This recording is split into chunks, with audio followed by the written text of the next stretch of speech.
Hi guys, welcome to our YouTube channel. My name is Melanie Newman, and in today's grooming session, I'm going to take you through how I remove knots and tangles and some little matted areas on Trey the Poodle using a slicker, a comb, and a coat conditioning spray. So stay tuned.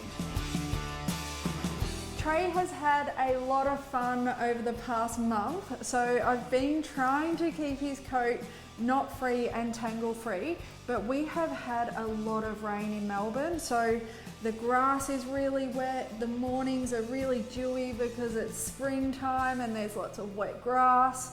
So he has a lot of knots and tangles in his legs especially. We are going to use our slicker brush to go through those legs. But first I wanted to take you guys through how knots and tangles form. I try and brush and wash Trey probably once a week to once a fortnight.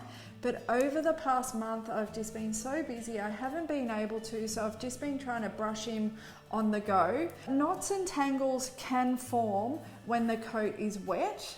So that's been Trey's problem. It's been constantly wet. His legs are always in the grass areas, but they can also form by not grooming out or not brushing out any dead hairs. So once those dead hairs are released from the hair follicle, what actually happens is the hair's dead, so it becomes really coarse. The cuticles on the hair shaft, they start to point outwards, and then they start to all tangle together. So that tangled hair then starts to form knots and tangles. And if we don't remove that, that's how mats can form. So when we go through Trey's coat, the hair that goes into our slicker, you will see that hair isn't shiny. It's a little bit off color, so it'll be a dull color. So it doesn't have any life, any blood supply to it, and it's ready to be removed. So when that hair builds up in our slicker, we will remove it with our comb, and I will actually show you the difference in color from a groomed out area on him to what's actually in our brush. We are using a universal slicker on Trey today. So the universal slicker, the pins are a little bit firmer, so they're not as flexible, and they're a little bit thicker. So this is really going to help get through that coat and get right down to the base of the skin. When we're using our slicker, we want to make sure, as we can see with our slicker, our pins bend. So we want to make sure that when we use our slicker, that we're using it straight on. So if my fingers are the hair, that we're brushing in the direction of the hair growth, going with or going against. We don't want to use our slicker sideways because the purpose of the slicker is the pins are bent in the direction that we need to brush our dog's coat. This part of our slicker is called the heart of our slicker. So this will get the most build-up of hair. If we start to have hair in the little corners of our slicker, it actually means that we're not using the slicker correctly. So when we're brushing our dog, really take note of where the build-up of hair is, because it should be in the heart of that slicker brush. I'm pretty lucky because all my dogs lay down when they're being groomed, so especially when they're being brushed, so that's how I teach them from a young age, is to lay down on the grooming table, because I want them to be really comfortable and I want the groom out to be pain-free, so I'm not causing them any stress, any anxiety, that they're nice and comfortable and it's a place of rest. We are going to be using a technique called line brushing, and I've used this a lot in other videos, so you may have seen it in my previous tutorials, but this is a technique that I love to use because it means that I'm getting through every part of their coat and I'm not missing anything, because what can happen is I can be working on this leg, but Trey might get up and move to the other side and I might forget about what area I've groomed. As we're going through the dog's coat, I'm brushing this section and then moving to another section until I'm working up my dog's legs. I prefer to do all the legs to begin with.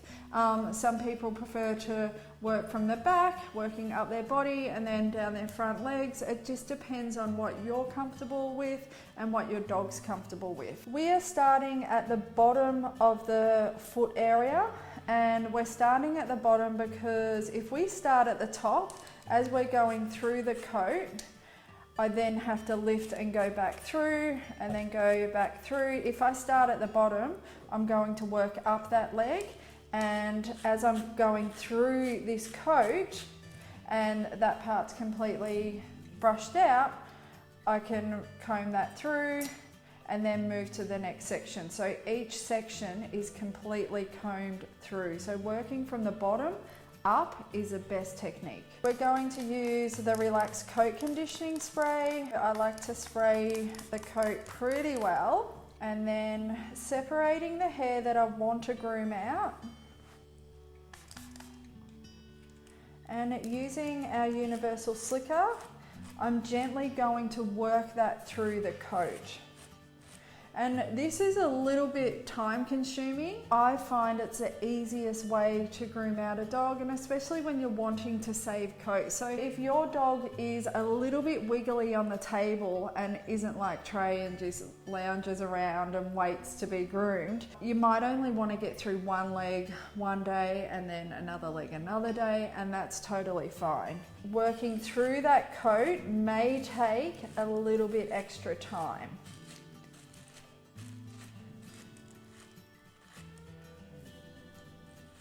And you can hear Trey, so I know he's super happy when he's groaning, so he makes these like little noises when he's happy and content.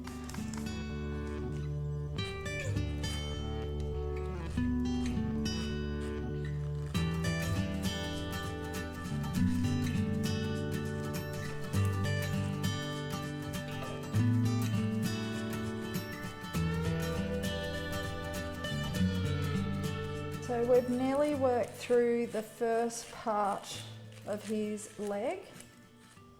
So once I've used my slicker and I'm feeling it's really smooth to run that slicker through, I'm then going to use my wide tooth comb, and I like the teeth on my comb when I am grooming out knots and tangles. I like the teeth to be further apart, and as I'm working through,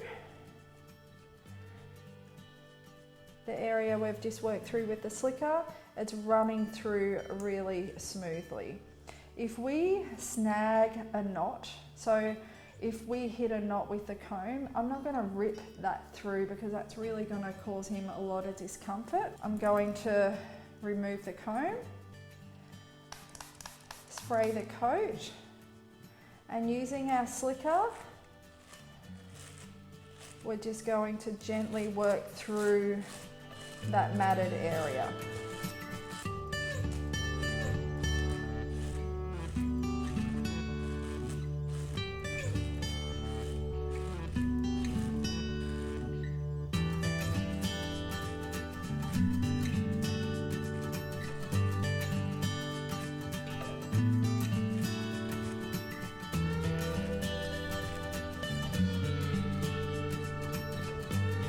Once that slicker is running through smoothly, and pick up our comb, and then our comb is running through that coat nice and smooth, and it's not snagging on anything.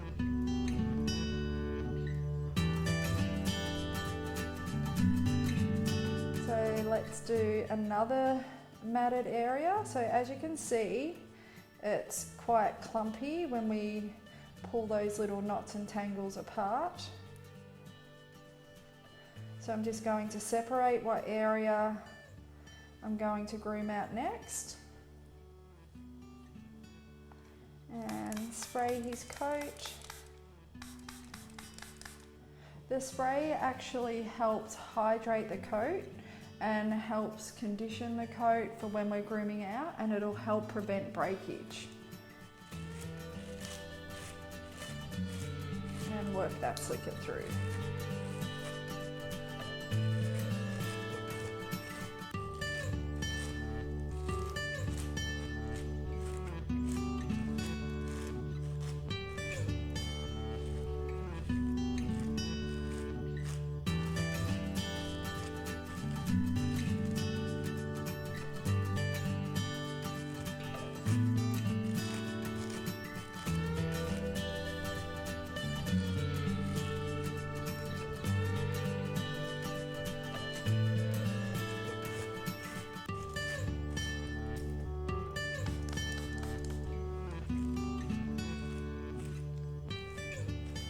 Okay, so the coat's feeling really smooth to go through.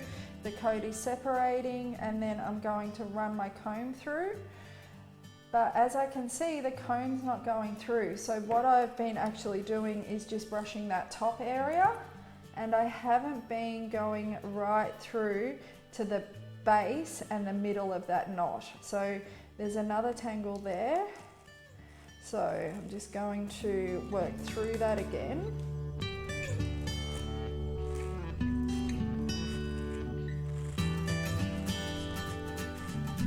Because sometimes it's really easy to brush over the coat, but really not getting into the base of the knot.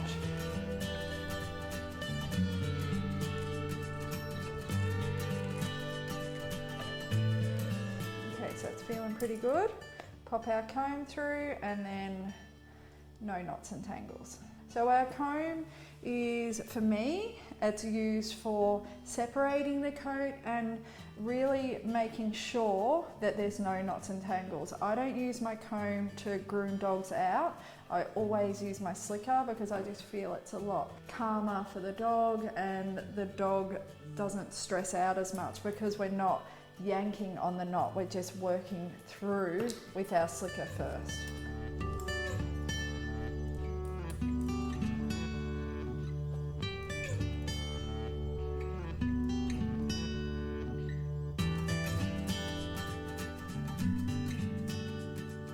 One thing I'd like to sort of point out to you guys is when your slicker does become full of hair and we continue to groom the dog out, what can actually happen is the coat can feel like there's knots and tangles there when there's actually not, because the dead hair inside our slicker will snag, or can snag, on the healthy hair, and it can feel like there's knots and tangles. So what we want to do is when our slicker starts to have a build-up of hair and coat in there, we want to use our comb and then just gently release that hair. And then we can see, this is amazing, so then we can see the difference in colour with the dead hair that was in the slicker that we've removed and the knots and tangles compared to the healthy hair that Trey still has, and it's healthy, it's going to protect his skin, and we can really see the difference in colour. And this is nice and shiny, whereas this is really super dull. So this is all this build up in his hair, that's all the dead coat that can form all those knots and tangles. If you're grooming out your dogs at home, I want to stress that there's nothing more important than the safety and the well-being of your dog. So if your dog is getting a little bit restless, definitely give your dog a rest on the floor and then put your dog back up on the table and try again, because this is a long process and your dog might not be as patient as Trey. Trey just loves being groomed. So definitely give your dog lots of rest. I'm going to continue and finishing Trey. So if you guys have any questions about equipment, about anything we've used today, technique, anything at all, definitely pop it in the comments below and Trey and I will be happy enough to get back to you. If you guys want to see more tutorials from us, definitely subscribe to our channel. And until next time guys, happy grooming.